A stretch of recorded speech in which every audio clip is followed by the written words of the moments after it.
guys, good morning. Bali, ngayon ay magka-camping tayo ngayon sa Bukid Pamana. Yan. Dito na kami ngayon sa Mendez. Bali, drive-thru muna kami sa McDonald's kasi nga hindi na kami makapagluto doon sa Bukid Pamana kasi nga 2 PM yung check-in doon. Kaya alanganin na, kaya order muna kami dito ng lunch. Yan. At sa 2026 first naming camping ngayon na magkasama ulit, kasama namin si Sweet. Either nag-camping naman kami pamilya, kaya lang di na kami nakapag-vlog kasi nga busy na rin, and then para makapag-banding din ng pamilya, kaya hindi namin kami nakapag-vlog. At bumalik din kami sa Buhay Resort. Yan, doon kami nag-camping kasama yung family namin. Kaya samahan nyo kami sa panibagong episode natin dito sa Bukid Pamana. Yan guys. Happy New Year pala. Happy New Year. Bali, andito na tayo sa Bukid Pamana. Papasok na tayo. Bali, may konting rough road lang din. And then, tanong mo na rin yung gate nila.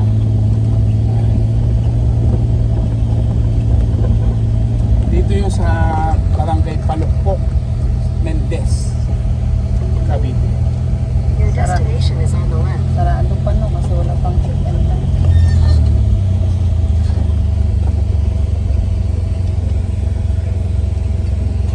Pagkakita na waiting dito. Diyan na muna.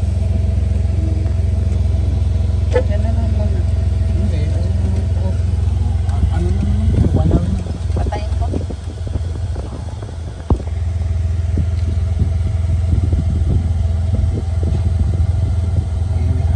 Siya yung may-ari dito sa Bukid Pamana. Siya rin yung nagbubukas ng gate.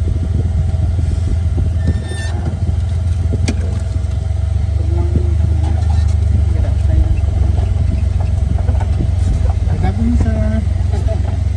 Dito na lang po sir. Ganda! Dito lang po sir. Pwede po ba kami sa forest? Thank you po. Thank you po. Thank you po. Ganda. Ganda ng ano niya dito. Yung doon yung forest. Bali, solo-solo natin yung At least napaka-bless ng pag-welcome. Parang gaganahan ka talaga, no?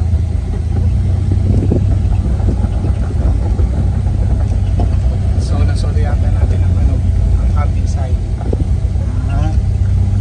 Pinayagan kasi Ay. ayan yung forest. Dito tayo sa forest. Tanong, saan ka susuot dyan?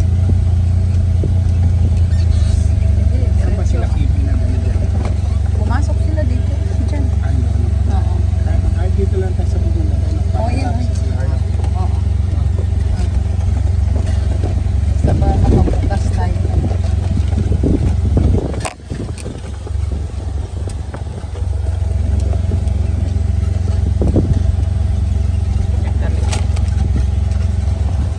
Yan guys, bali, nandito na tayo sa Bukid Pamana. Yan. Ayan si Swede. Bali, set up na natin yung RTT pati yung side owning. Bali, solo-solo namin yung camping side. Yan. Andito tayo sa forest. Dito kami pumwesto. Yan.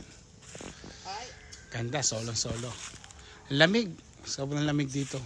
Lalo pa rin mamaya pagdating ng gabi. Medyo malamig-lamig din at kailangan natin na makapal-kamal na kumot. Ayan. Alright, set up muna tayo.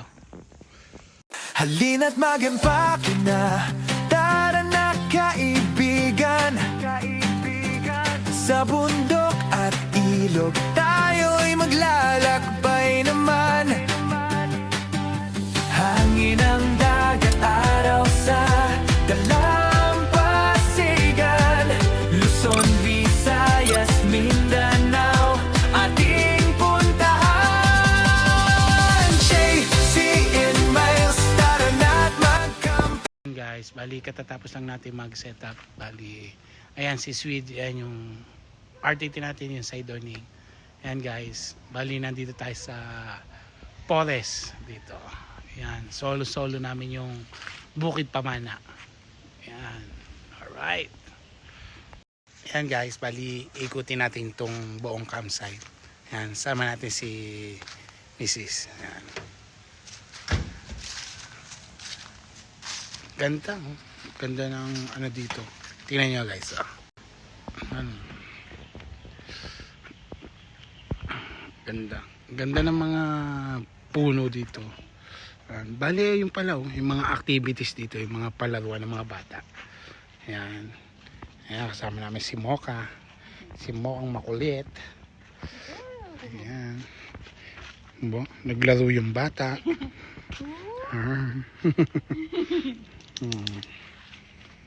Ayan. Ay, ikot tayo doon. Ganda. Bali, ito yung bonfire nila. Ayun, meron silang ano doon, yung parang spider. Ano tawag doon, Mal? Parang spider net. Yan. Pwede kang tumambay doon sa taas. Spider web. Yun.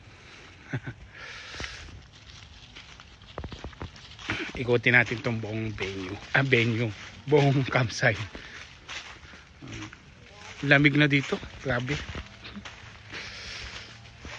Kaya kasi nga malamig dito, di ba? Medyo mataas na rin siguro yung... Saka malapit na to sa Tagaytay. Malapit siya sa Tagaytay. And then mataas din yung location niya.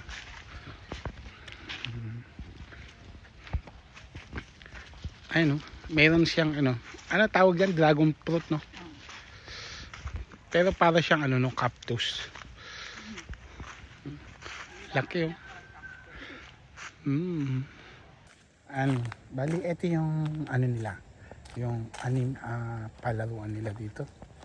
Ayan, pwede kang umakyat dito sa lubid, and then pwede kang tumulay-tulay doon sa tulay nila, and then humawak ka doon sa lubid. Ayan, mawiwili dito talaga kapag meron kang kasamang mga kids. Ayan.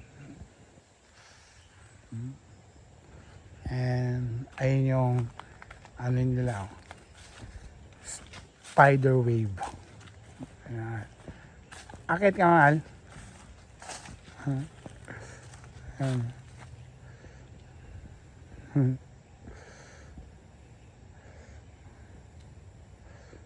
Malaglag ka dyan, eh.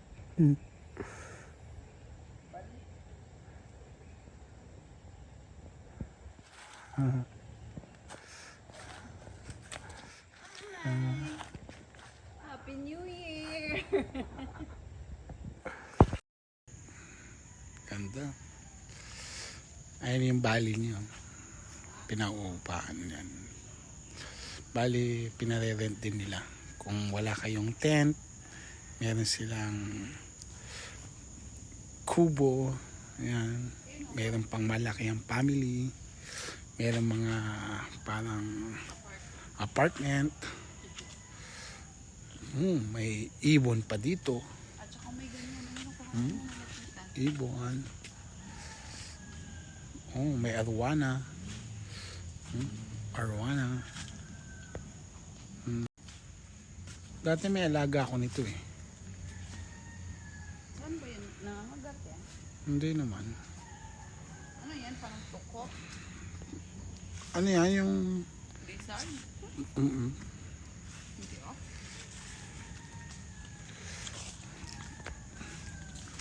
Ganda, no?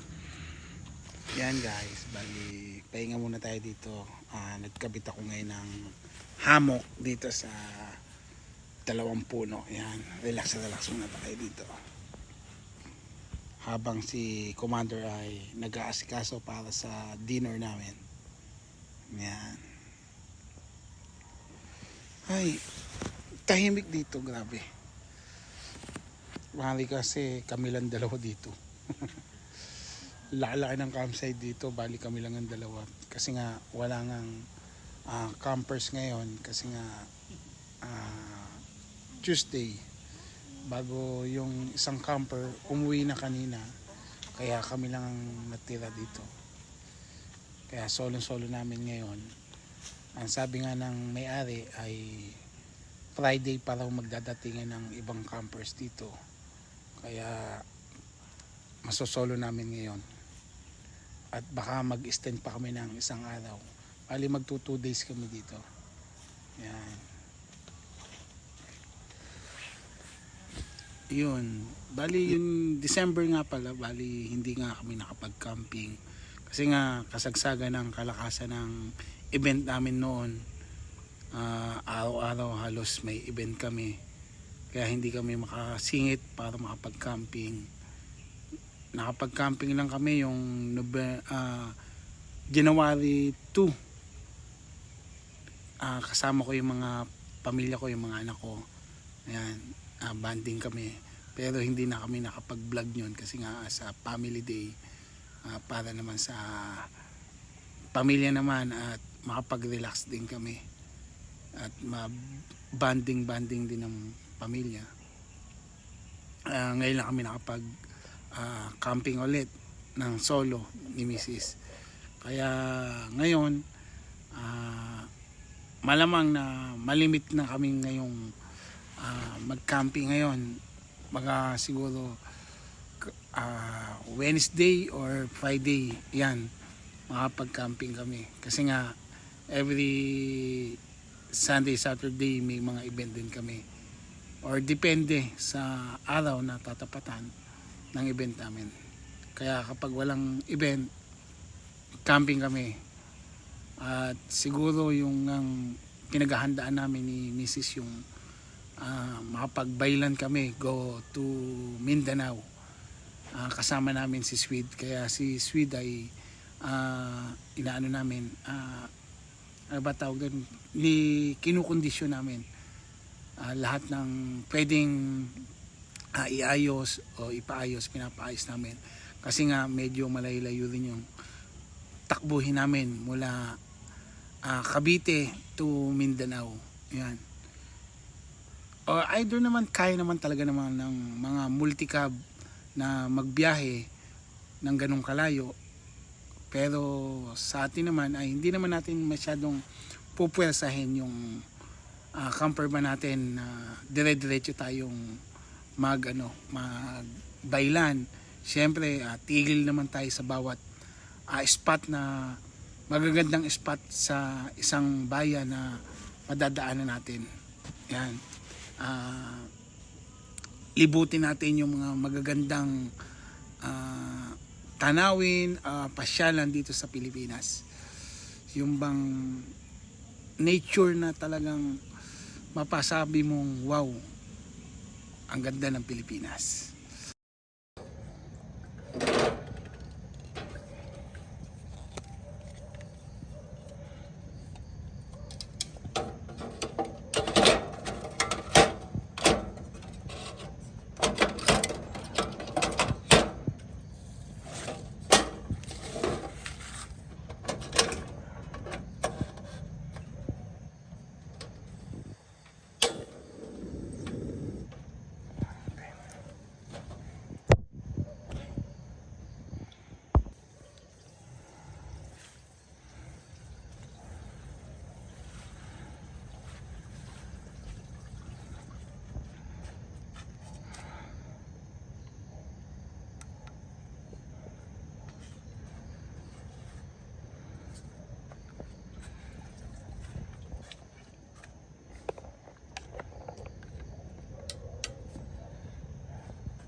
Yan guys, bali katatapos lang namin mag-shower. Sobrang lamig ng tubig. bago paglabas mo pa sa shower room, sobrang lamig pa gawa ng hangin. Napakalamig ng klima dito sa spot natin. At sobrang tahimik pa bago kuliglig lang yung maririnig nyo dito. Bago solo mo pa, wala kayong kasama dito, kundi kami dalawa lang ni Mrs. At tinawa guys, sobrang tahimik dito.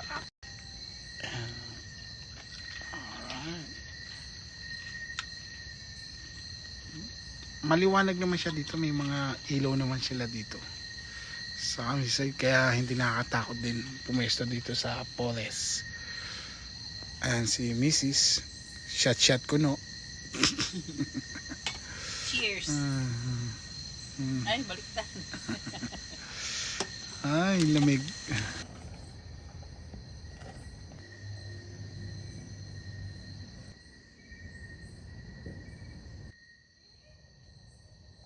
Yun, bali andito na ngayon kami sa taas ng RTT at napaakit na rin kaagad kami kasi nga sobrang lamig na rin doon sa baba at nanonood yung lamig kahit naka-jacket ka na at magpapahinga na rin kami.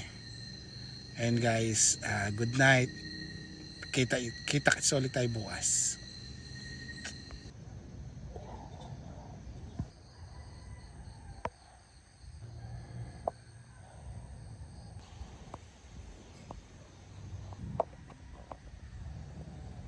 Good morning. Malamig na umaga. Kinaw. Lamig, sarap matulog. Parang nakakatamad pang bumaba. Kaya nga sobrang lamig. Ang lakas ng hangin, no? Rinig nyo yun? Ang lakas ng hangin. Kaya napakalamig lalo. Ay.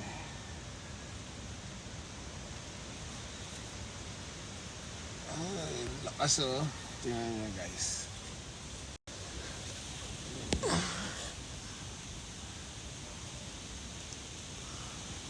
Lakas.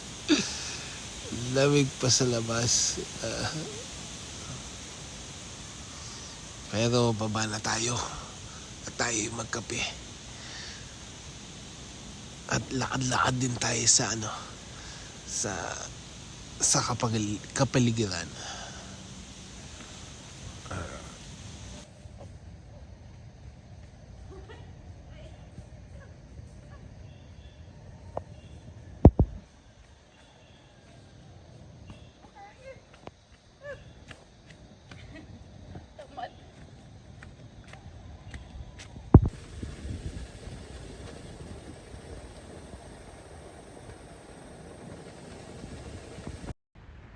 Ayan guys, coffee tayo.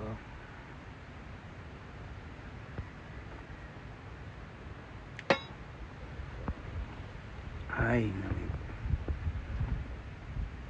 Yun nga pala, bali napag-desisyon namin na lumipat kami ng campsite. Bali lilipat kami sa Constancia campsite, dito lang din sa may Indang, Cavite. Yan, hindi na kami mag 2 days dito kasi nga dapat mag 2 days kami dito. Gusto ni Mrs. na lumipat at campsite dito. Maganda talaga dito sa Bukid Pamana, tahimik, malamig. Napagano lang namin na gusto namin lumipat para mapuntahan din yung ibang-iba campsite dito sa Cavite, and then para mapakita din namin sa inyo yung mga campsite dito sa Cavite. Kaya samahan nyo kami sa pagpunta natin sa Constancia campsite dito lang sa Indang, Cavite. Yun, alright. Bali maglilikom na tayo ng RTT natin para mamaya wala na masyadong lilikumin at pag check out natin dito, diretso na tayo sa Camp Constancia at doon na rin tayo magla-lunch. Hindi na tayo dito magluluto ng lunch kasi nga 12 PM, kailangan naka-check out na tayo dito. Yan. Kaya doon na tayo mag-lunch. Kaya guys, ligo muna tayo ng RTT. Aligo na natin yung RTT natin. Ayan. Yung side awning na lang yung hindi pa natin nalilikom. Pati yung mga table and chair. Pagkatapos natin mag-shower, likumin na rin natin. At pagkatapos natin maglikom, check out na tayo at diretso na tayo sa isang campsite na pupuntahan natin. Kaya samahan nyo kami sa paglipat natin ng campsite, guys. Grabe, lamig. Parang may yelo yung yung tubig. Lamig. Toothbrush muna tayo. Wait lang ha. Saan mo pwede ilagay ito? Hirap ng kalimutan mo yung mga tripod ng cellphone mo. Pati yung camera mo. Nakakalimutan namin. Kaya hindi ako makapag video ng maayos. Yan po, bali nakapag pack up na tayo ng gamit natin at mag-check out na tayo. At pupunta na rin tayo sa isang campsite na lilipatan natin. Kaya guys, abangan niyo po ulit kami sa panibagong adventure at video po natin. Hanggang sa susunod na video po. Halina't mag-empake na, tara na kaibigan. Sa bundok at ilog